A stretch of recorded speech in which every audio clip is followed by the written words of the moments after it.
এই দুঃসময়ে সবাইকে এক হতে হবে এবং এক হয়ে রুখে দাঁড়াতে হবে, এই অন্যায়ের বিরুদ্ধে প্রতিবাদ করতে হবে, শিশু হত্যার প্রতিবাদ করতে হবে। আর কারাগারে আমাদের নেতাকর্মীদের গত 17 তারিখে অনেক নেতাকর্মীকে গ্রেপ্তার করেছে, সমস্ত নেতাকর্মীদের মুক্তি দিতে হবে, সকল রাজমন্ত্রীকে মুক্তি দিতে হবে।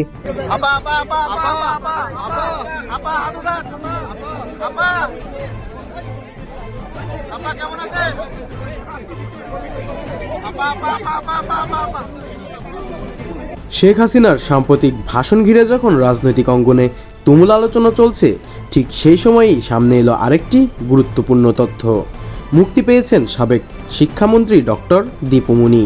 ভাষণের পরপরই তার মুক্তির ঘটনাকে ঘিরে শুরু হয়েছে নতুন করে রাজনৈতিক জল্পনা কল্পনা।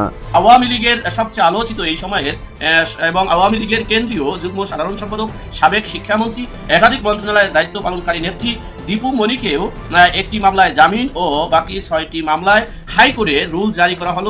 সাবেক প্রধানমন্ত্রী শেখ হাসিনা খুব শিগগিরই দেশে ফিরবেন, এমন দৃঢ় প্রত্যয় এবং ধারাবাহিক বার্তার পর থেকেই মাঠ পর্যায়ের নেতাকর্মীদের মাঝে নতুন করে তৎপরতা শুরু হয়েছে। চট্টগ্রাম, কিশোরগঞ্জ, লালমনিরহাট এবং পটুয়াখালীতে মুখে মাস্ক পরে গভীর রাতে বা ভোরবেলায় ঝটিকা ও মশাল মিছিলের মাধ্যমে নিজেদের উপস্থিতি জানান দিচ্ছে সংগঠনটি।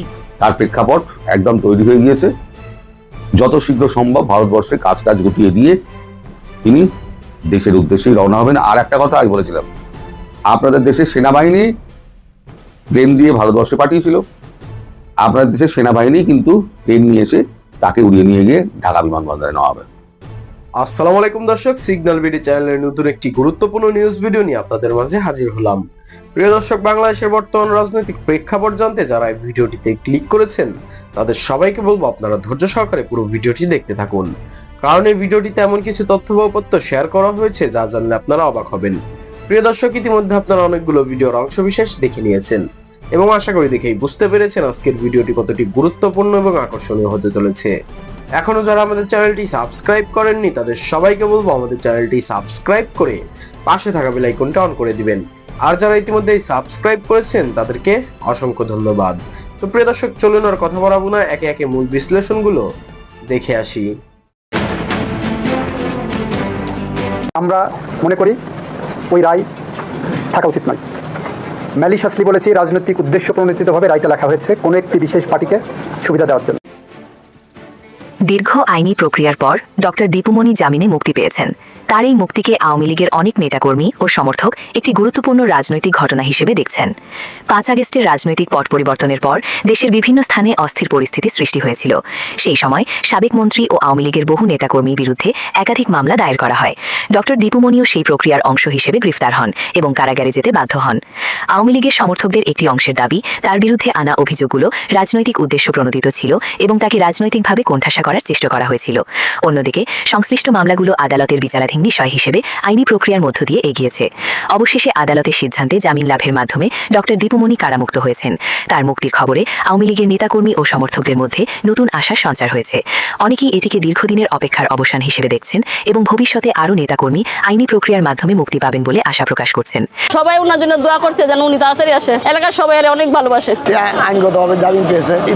এদিকে আওয়ামী লীগের সমর্থকদের একটি অংশ বিভিন্ন আলোচনায় অন্যান্য নেতাদের বিষয়েও সামনে আনছেন। তাদের মতে রাজনৈতিক অঙ্গনে আগামী দিনে আরও নতুন সমীকরণ তৈরি হতে পারে। তারা বিশ্বাস করেন দেশের রাজনৈতিক পরিস্থিতি ধীরে ধীরে পরিবর্তনের দিকে এগোচ্ছে এবং ভবিষ্যতে আওয়ামী লীগের শীর্ষ নেতৃত্বেও আবার সক্রিয় রাজনৈতিক ভূমিকায় ফিরে আসতে পারে। অন্যদিকে দেশের বিভিন্ন স্থানে সাধারণ মানুষের উদ্যোগে সভা সমাবেশ ও মতবিনিময় কর্মসূচি অনুষ্ঠিত হচ্ছে। সেখানে দেশের বর্তমান রাজনৈতিক পরিস্থিতি, অর্থনৈতিক অবস্থা এবং ভবিষ্যৎ নিয়ে নানা ধরনের আলোচনা দেখা যাচ্ছে। অনেকেই নিজেদের মতামত তুলে ধরছেন এবং দেশের ভবিষ্যৎ রাজনৈতিক স্থিতিশীলতা নিয়ে আশা ও উদ্বেগ প্রকাশ করছেন। বাংলাদেশের রাজনীতি সবসময় পরিবর্তনশীল, তাই আগামী দিনে আদালতের সিদ্ধান্ত, রাজনৈতিক সমঝোতা, বিভিন্ন দলের অবস্থান এবং জনগণের মতামত সবকিছু মিলিয়েই দেশের ভবিষ্যৎ রাজনৈতিক বাস্তবতা নির্ধারিত হবে। সময়ই বলে দেবে বাংলাদেশের রাজনীতির পরবর্তী অধ্যায়ে কি অপেক্ষা করছে। প্রিয় দর্শক, আপনাদের কি মনে হয় ডক্টর দীপু মনির মুক্তির পর ভবিষ্যতে কি আরও আওয়ামী লীগ নেতাকর্মী আইনি প্রক্রিয়ার মাধ্যমে মুক্তি পাবেন? আওয়ামী লীগ কি আবারও রাজনৈতিক দল হিসেবে নিজেদের অবস্থান আরও শক্তিশালী করতে সক্ষম হবে? এবং বর্তমান রাজনৈতিক পরিস্থিতিতে দেশের ভবিষ্যৎ কোন দিকে এগোচ্ছে বলে আপনি মনে করেন? 2001 সালে ঠিক একইভাবে এই আওয়ামী লীগের উপর অত্যাচার করেছিল বিএনপি। তারপরেও আমরা যখন সরকারে আসি, আমরা দেশের উন্নয়নে কাজ করেছি, দেশের মানুষের ভাগ্য পরিবর্তন করেছি, দেশটাকে উন্নত করেছি, উন্নয়নশীল দেশের মর্যাদায় উন্নীত করে দিয়েছি। কিন্তু এখন যে অত্যাচার নির্যাতন চলছে, যেভাবে কোনো রকম আদব কায়দা লেহাজ তবিজ কিচ্ছু নেই, ছেলেকে পেল না বলে মা, বাবা, ভাই, বোন তাদের গায়ে হাত তোলে, তাদের উপর নির্যাতন করে। এ কি অসভ্যতা! এরা কি ভুলে যায় এদেরকে নিজেদের পরিবার নাই, মা বোন নাই, ঘরে মেয়ে নেই, স্ত্রী নেই? কেউ তো চিরদিন ক্ষমতা থাকবে এই গ্যারান্টি নিয়ে আসেনি। তাহলে কিভাবে এইভাবে নির্যাতন করতে পারে? আর মেয়েদের গায়ে হাত তোলা, এটা মানে মনে হয় যেন সেই পাকিস্তানি হানাদার বাহিনী ক্যাম্পে নিয়ে রেপ করেছে, নির্যাতন করেছে। আর এরা তার থেকে এক কদম বেশি, ঘরে ঘরে হামলা। সংখ্যালঘু সম্প্রদায়, আওয়ামী লীগ এবং সহযোগী সংগঠনের নেতাকর্মী, অগণিত নেতাকর্মী, আইনজীবী, ডাক্তার, সাংবাদিক, পেশাজীবী, কাউকে বাদ দিচ্ছে না। এমনকি অফিসাররা, আমাদের সময় যারা কাজ করেছে, তারা তো দেশের উন্নয়নে অবদান রেখেছে। আওয়ামী লীগকে নিষিদ্ধ করেছে, ছাত্রলীগ নিষিদ্ধ। এটা নিষিদ্ধ করে কে? অবৈধভাবে ক্ষমতা দখলকারী, মেটিকুলাস ডিজাইনের মাধ্যমে যে ক্ষমতা দখল করেছে বিশ্ব বাটপার ইউনূস, আর তার দোসর হয়ে গেছে এখন সেই গ্রেনেড হামলাকারী, 10টা অস্ত্র চোরা কারবারি, দুর্নীতিবাজ, মানি লন্ডারিং করে, যার বিরুদ্ধে FBI সাক্ষী দিয়েছে, সে এখন ক্ষমতায়। কি দুর্ভাগ্য এই বাংলাদেশের মানুষের! যারা দেশের উন্নয়ন করে, মানুষের কল্যাণ করে, তারা ক্ষমতা থাকতে পারে না। যারা লুটে খায়, দুর্নীতি করে, মানুষ হত্যা করে, তারাই ক্ষমতায়। শ্রমিকদের অর্থ আত্মসাৎ করে শ্রমিক আদালতে সাজাপ্রাপ্ত ওই বিশ্ব বাটপার ইউনূস, এদের লজ্জা শরমটাও নাই। আমি একটা কথাই বলবো, যেভাবে দিন চলবে না। আওয়ামী লীগ ক্ষমতায় থাকা মানে দেশের উন্নয়ন, আওয়ামী লীগ ক্ষমতায় থাকা মানে দেশের মানুষের জীবনের শান্তি, নিরাপত্তা। আওয়ামী লীগ ক্ষমতায় থাকা মানে অর্থনৈতিক উন্নতি, সমৃদ্ধি।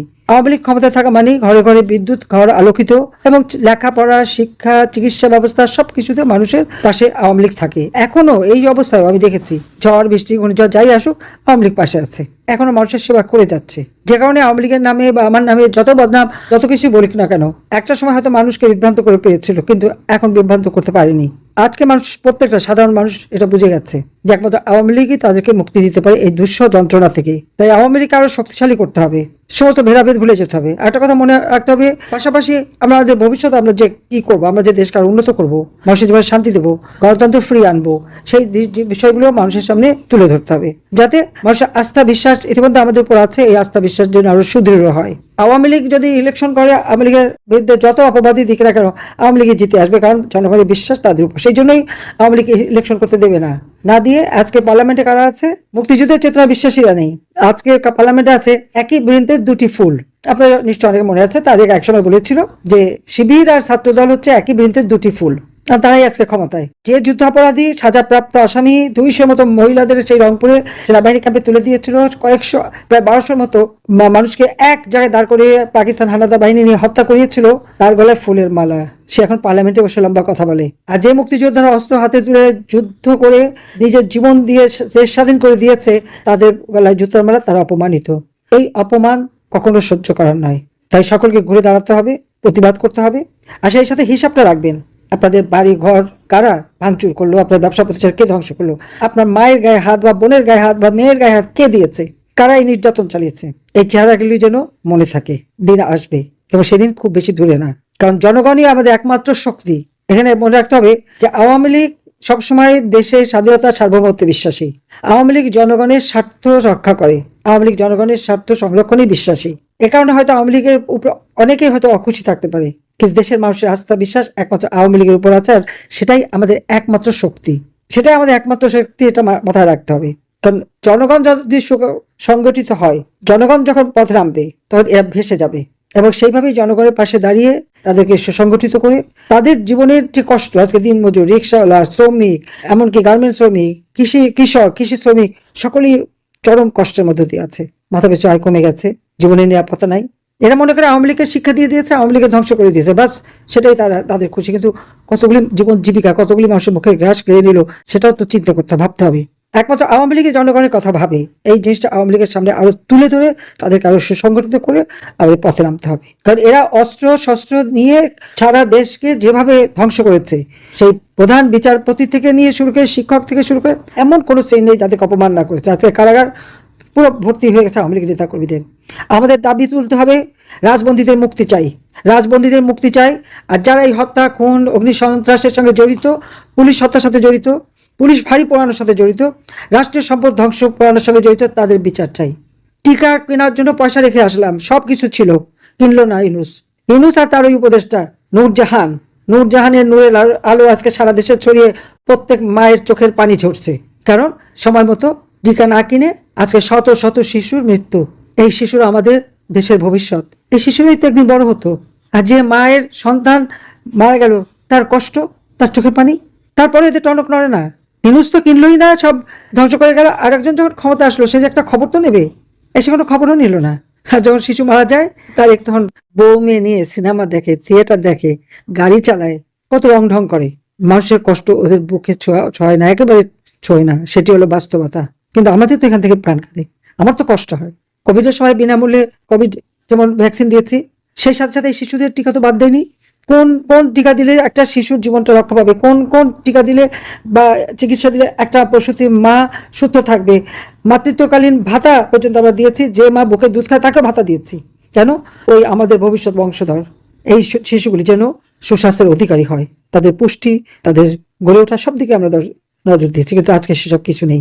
আসছে লুটে খেতে, লুটে খাচ্ছে, লুটে খেয়ে যাবে। কিন্তু তার যে চেলা চামুন্ডাগুলি আজকে এই যে বাড়াবাড়ি করছে, ওদের কি হবে? ওরা কোথায় যাবে? খাল কাটে, কি খাল কাটলো? খাল কেটে কুমির আনছে। সব নদী নালা, খাল বিল সমস্ত কিছু ড্রেজিং করে সেচের ব্যবস্থা সবই তো করে দিয়ে গেছি। সে নতুন করে আবার কি করবে? প্রজেক্ট একটা দিয়ে পয়সা কামানোর ফন্দি। ভ্যাকসিন কিনতে পারে না, প্লেন কেনে।